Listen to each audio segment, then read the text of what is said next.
Gjermania pastaj ishte komplet surprizë. Domethënë ikëm me durë në xhepa, me suport vetëm presidentit federatës në Essen.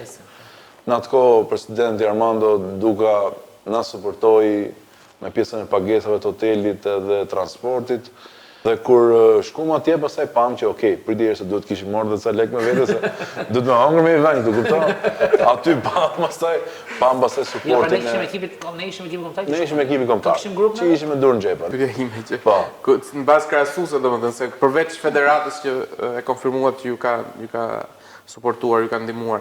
Qa kishte atje që këtu tek ne mungonte ose dhe mungon akoma, përsa i përket mbështetjes nga...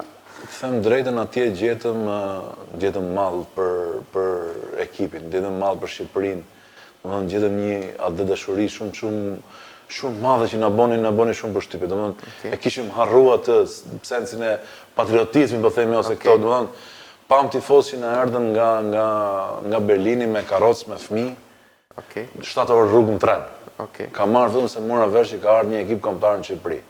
Dhe neve ishte surprizë kështu jashtëzakonshme. Ka që pas mall atëherë kur ishe në Amerikë? Një fije sekondi ma ka ndarë vendimarrjen për të bërë shqiponjë me 2 koka tatuazh kurrë. Kur kemi hyrë në stadium, pastaj ka qenë surpriza më e madhe.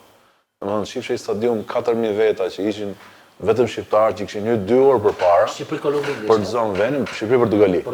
Shqipëri-Portugali dhe aty të kap masaneja i seklete që thua po buç mu desh që erdha, se ja po dalim keq, hajde merr tash me ta, kupton?